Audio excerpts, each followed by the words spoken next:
Okay, this is my hot take of the year. Velma is not as bad as people are making it out to be online. Now. You might be thinking, hey, this guy's gone absolutely insane. Everywhere online is saying Velma is a horrible show. Now, don't get me wrong. I am not saying this show is a 10 out of 10. You should watch it. I am saying it's getting blown up a little bit out of proportion, mostly because the Velma TV show is not really a Scooby-Doo show. Alright, I'm gonna try to explain my thinking process, my thought process on why this show isn't bad in the way people are making it out to be, but not good either. Now, keep in mind, I'm gonna show a little bit of my perspective and background on the Scooby-Doo franchise. So, if you're gonna stick around, you're gonna listen to some of my weird backstory and my thoughts on the Scooby-Doo franchise also, and why that shapes my perspective on the recent Velma TV show. Now, I like most people who are talking about the Velma TV show. I grew up watching a lot of Scooby-Doo as a kid. I remember I would catch random episodes as a kid, and I actually remember watching the old school Zombie Island, The Witch's Ghost, and those direct-to-DVD movies. I remember renting them from the library. I don't know if people remember this, but you could actually rent movies from libraries. Like, did not have the cash to go to Blockbuster, let's put it like that, back when Blockbuster was a thing. So I remember checking out these movies, and that helped inform what I think of when I think of Scooby-Doo, right? So I remember watching these shows, and if I were to compare that to Velma, I can understand why so many people would be disappointed with the show. However, when I walked in to watch this new Velma TV show, I tried to keep an open mind and not judge it based on what I remember as a kid. Now, I can understand why most people wouldn't do that. When you think of Scooby-Doo, you think of a certain formula. For example, when you go back to the old school, back in the day, Hanna-Barbera cartoons, they had a very, very basic formula. The gang would show up to this random kind of spooky place. They would meet a cast of characters. They would obviously, the classic split up. You want some Scooby snacks. Fred would be the de facto kind of leader. Velma would essentially be the one who puts the mystery together, while Scooby-Doo and Shaggy provided kind of that comic relief, right? But it had a very basic formula. It wasn't anything too developed. When you look back, Fred didn't have that much of a personality. He was just the leader because he was the one who really told them to split up and, hey guys, we need to solve this mystery. Daphne had basically no personality, and Velma, her sole job was to basically put together the mystery and actually solve it, right? She was the smart one of the group. While, like I said before, Scooby and Shaggy were basically the most entertaining ones. There's a reason that whenever they split up the gang and made a new show, they would sometimes just ditch Velma, Daphne, and Fred and just keep Scooby and Shaggy, right? The only reason that these shows felt a little more spread out was because usually you would have these characters each individually find a clue, and that's made them all feel essential. Right, you would have Scooby or Shaggy or Fred, whatever, find the clue, and then Velma would eventually put it all together. And it was very Monster of the Week, new location, new monster, new cast of side characters usually. And then they would solve a mystery. That was the general formula, right? And that's what most people remember when people think of Scooby-Doo, Shaggy, and all them. They think of this basic formula because it worked for so long, right? However, when it came to this Velma show, when I heard, okay, they're going to try to break the formula, make something new, I thought, I like most people, wasn't sure. I've had this perception of this formula and something that I was familiar with. However, I do realize there have been other times where they've taken this formula and broken it up, and I generally enjoyed it. As I mentioned before, I used to watch the direct-to-DVD Hanna-Barbera. Well, I don't remember if it was Hanna-Barbera, but there was direct-to-TV movies with Zombie Island, The Witch's Ghost, I believe Cyber Chase was one, and I'm missing another one, but I can't quite remember it. But these movies were kind of a big deal. If you talk to people who like the Scooby-Doo franchise, they will most likely recount how these movies specifically took the old school formula that was getting kind of stale and decided to keep some of the essence of it but add on to it. For example, in the Zombie Island, for example, Daphne, all the characters, not just Daphne, all the characters aged out of what was seen as generally young high school age. They all grew up. Daphne actually got more of a personality. Back in the old school days, she was the more presentable one, you could say, more traditionally presentable. So Daphne became a reporter, Fred became her cameraman, Velma worked at a mystery bookstore, I believe, while Shaggy and Scooby got a random job at the TSA. That seemed kind of random, but that's what happened. And Daphne, in general, had probably became more developed because she didn't really have that much of a personality in the original show. And she became one of the driving factors of, okay, she is a now TV reporter trying to actually find mysteries. The gang come back together because they want to help her find a real monster. They keep on getting disappointed. And eventually they end up on Zombie Island, where they actually find a real monster, like real zombies, real ghosts, which was a big break of the formula, considering back in the old days, for the most part, the ghosts, the spirits, the ghouls, the whatever, they were all fake. They were all just people in masks. So this new introduction to the formula, where these monsters are now real, was kind of a shakeup to it, right? And this they did not just make the monsters real, they also made them feel more dangerous by adding a level of weight to the way they animated things, that you actually felt that these characters were in danger. Because for the most part, there are people who died in Zombie Island. All the zombies were victims of the main antagonist of that movie. And then the last trend continues in The Witch's Ghost, where they have a real witch, and it's a little more complicated, but they have actually a real witch in that show. Again, moving the formula forward, but keeping the same elements. You could still identify these characters as the original cast. And then Cyber Chase kind of has the more modernized, when you think of the gang, sort of their personalities, right? And again, still dealing with being a real monster. So, when I look back, I think, okay, these were shaking up the formula.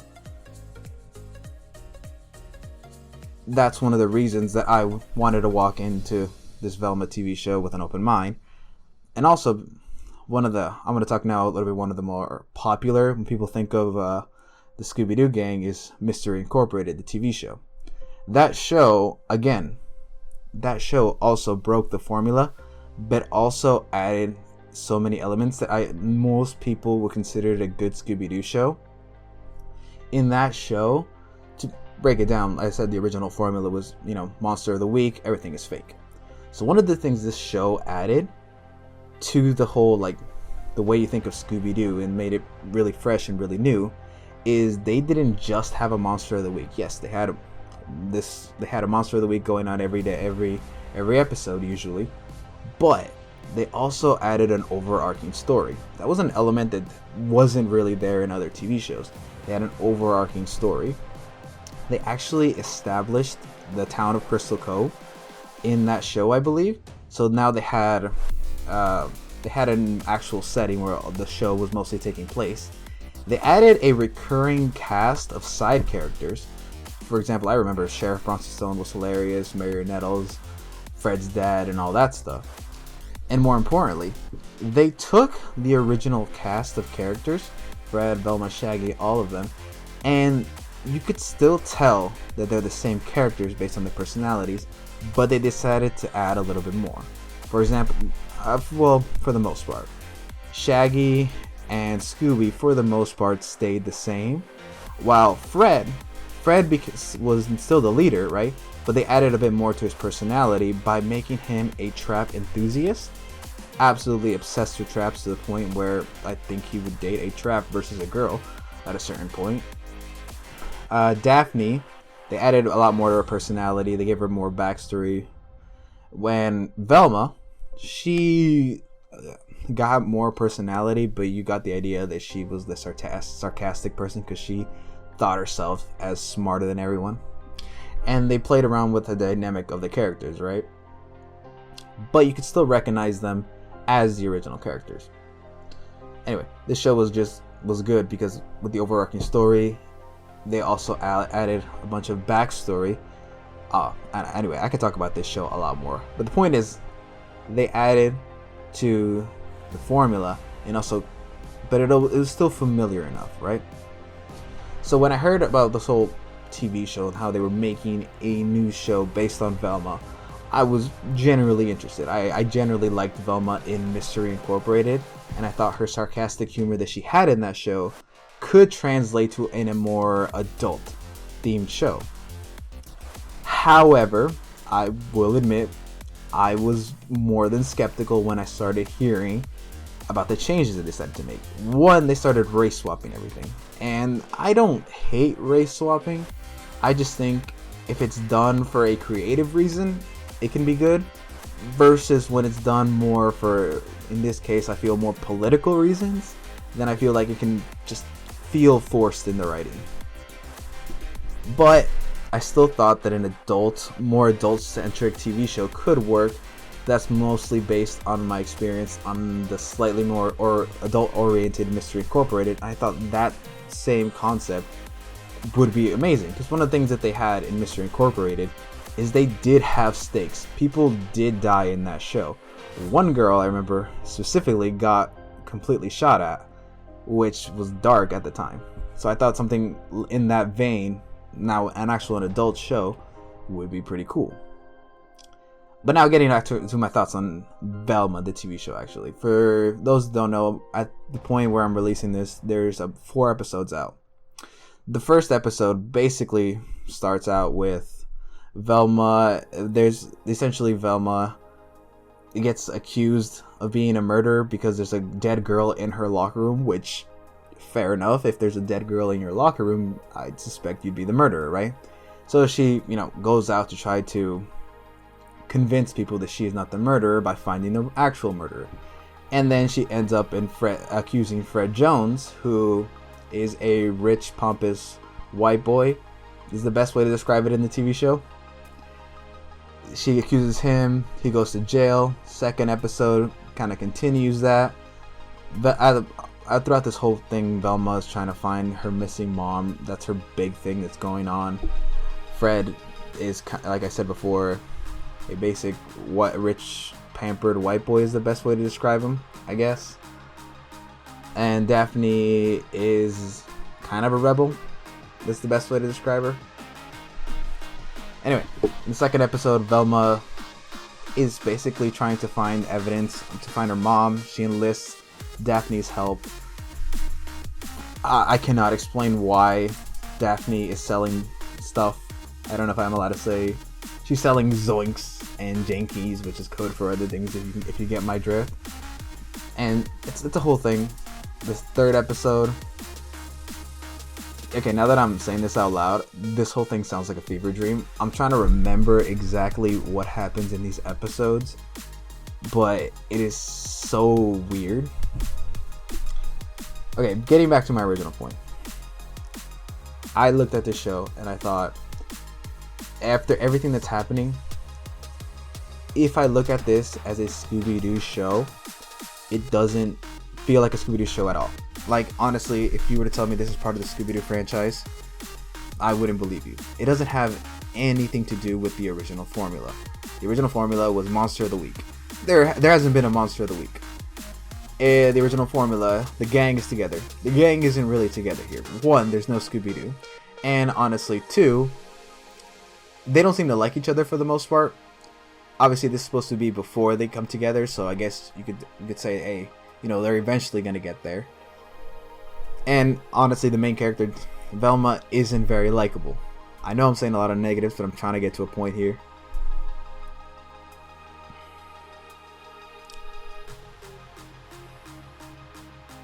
And in the original formula, they aren't really solving a monster of the week. There isn't a monster of the week, right? There's just one. There seems to be just one overarching mystery, right? I can't say that this show really has anything to do with the Scooby-Doo franchise, except for the fact that they're using the characters and they occasionally make references to the original Scooby-Doo franchise. One of the interesting details I saw is in the background, they had Mayor Nettles from the Mystery Incorporated TV show, which I actually genuinely liked. However, does that mean I think this show is bad? Objectively, I don't think it's as bad as people have been making it out to be. I think the only reason people are making it out to be as bad as it is because it has nothing to do with the Scooby-Doo franchise, but it's wearing the skin of the Scooby-Doo franchise. If this show decided to go original characters without being associated with Scooby-Doo, I don't think this show would be getting as much hate as it has been. Don't get me wrong, I still think this show would not be well received because it does make a lot of political jokes. Its pacing, it makes a lot of political jokes in the sense that it looks at the camera and basically says, yeah, white people, am I right? Which isn't gonna go over well for a lot of people. It also, like, its pacing is weird because it stops in the middle of a joke. There are some decent jokes in this show, but it's always undercut because it always stops in the middle and just looks at the camera and says, haha guys, kind of funny. For example, there's a time where since Fred is a very boyish character in this show because he never went through puberty or whatever, when he's accused of murder, the main defense the lawyer has is that, hey, let's play this up. Let's make Fred look even more boyish than he actually is. So people will look at him and be like, nah, there is absolutely no way this boyish person could be a murderer. So that's what they do. They play him up. They make him look boyish. So he's walking into the courtroom with his boyish charm. And it's working. It's swaying the crowd's opinion. However, it starts to rain. One of his fake eyelashes come out. Yes, a fake laugh. He was wearing fake eyelashes. Lands on his lip. Kind of looks like Hitler. And then it's like, oh no. He's obviously like, don't take a photo of me. Because nobody wants to look like Hitler, right? And then it's a half decent joke because you can kind of tell what's going on. And it's not being just spelled out. Until someone in the crowd says, oh my god, he looks like Hitler, ha ha ha. And it's not because we don't compare everybody to Hitlers nowadays. Which is what makes that, which just undercuts that joke. When it was a decent joke. People won't give this show the credit it should get because it's just associated with the franchise. For example, another joke in the most recent episode is where Norvell is interrogating Fred and isn't getting anywhere with him, so he decides to ask his dad, who's a school counselor, for any advice. And the dad tells him to wear a cardigan. And so when he goes to show up again to interrogate Fred's still reluctant to talk. As soon as he puts on that cardigan, Fred is mesmerized. And that's a generally funny thing because later on, so are the other, since Fred is in prison at this point, the other prisoners are also mesmerized by the fact that he is wearing a cardigan and he's acting the role of a therapist, which is generally pretty funny. And it's even more funny when Fred, again, crazy stuff happens and he ends up breaking out of prison. The cops that arrest him are also wearing cardigans, and the reason he gets mesmerized again, basically. Again, that is a funny joke. Most people won't give that credit because of its association. So, final conclusions. I'm trying to bring this all together. Is Velma a good show? Not really. Its humor It's very hit or miss, and honestly, it's a lot of miss. But is it as bad as people are making that out to be? Also, not really. People are making it out to be a lot worse than it actually is, because it is not a Scooby-Doo show, but it's saying it's a Scooby-Doo show. Also, Scooby's not even in it, obviously. Anyway, that's just my thoughts on Velma. I felt like after everybody's been shitting on this show, I would just want to give it my little piece. This show isn't good, but it ain't as bad as people are making it out to be. Might actually finish to see if it gets any better, or if it's just gonna keep going downhill. Anyway, I'll see you next week.